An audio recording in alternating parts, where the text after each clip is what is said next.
Kill them bumbuckler. Anyway,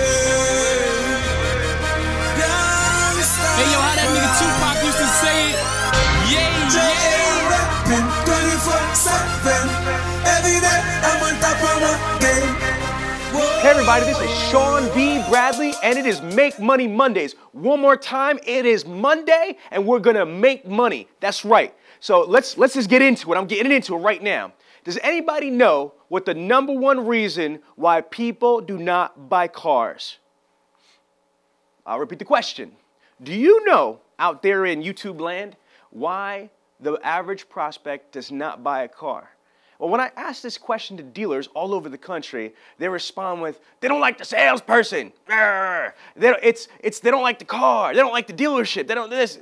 And they always put the blame on the prospect. It's the prospect's fault. It's their fault why they didn't want to buy a car from me or from my dealership. That's not the case. NADA says, survey says, the number one reason why people don't buy cars is because they're landed on the wrong car. Sean, what does that mean? They're the wrong car. I sell Mazdas. Mazda's the wrong car. I sell Chevys. Chevy's the wrong car. No, folks, you understand. NADA says the number one reason why people don't buy cars is because they're landed on the wrong car. That means a salesperson and the sales management and the dealership did not do a proper job in qualifying the prospect.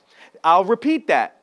They did not do their due diligence to investigate, to identify the wants, wishes, expectations, needs of that prospect. For example, too much car. It's too expensive, too much features, too little car, not enough. You know, again, think about this very, very, very seriously. Somebody might come in and want an Escalade. Shoot. Everybody knows I'm 5'5". I would like to be 6 feet. I want that. That ain't going to happen. You follow what I'm saying? So same thing with your prospects. You've got to really think about this. If you just turn around and try to shove a prospect into your car or into your pay plan, opportunity, it might not be the right fit. That is very important. Or if you don't investigate what the vehicle's for, who it's for, what they're going to use the vehicle for, it might not be the right fit. If you turn around and you're just too aggressive in trying to spot the deal and it's not at the right numbers, you're going to lose the deal.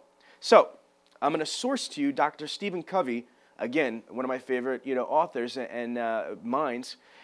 He says in the 7 Habits of Highly Effective People, seek first to understand and then to be understood. I'm going to repeat that. Seek first to understand and then to be understood.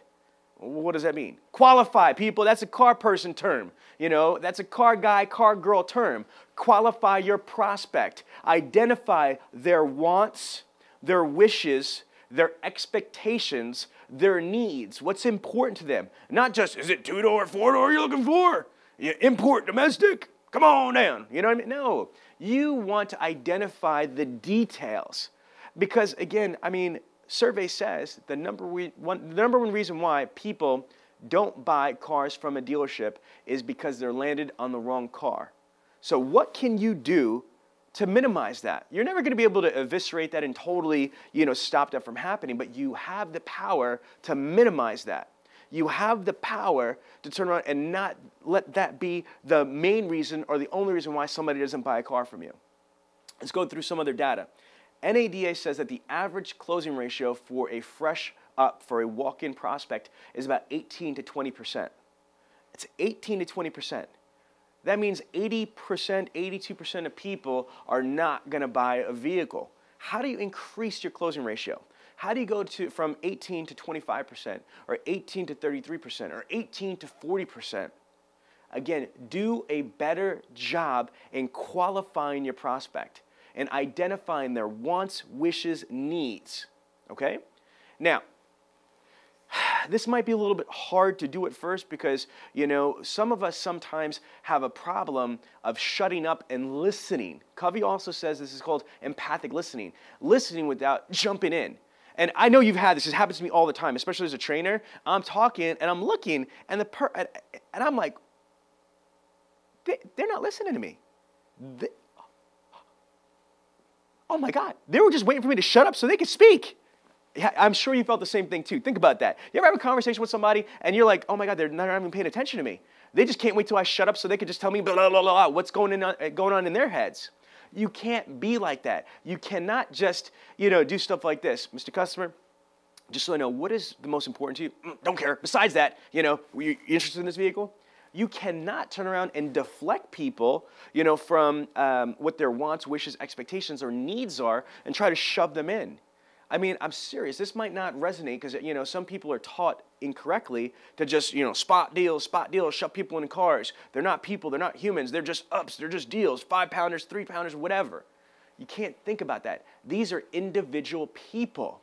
If you want to grow your book of business, I promise you one of the easiest things to do is listen to your prospects.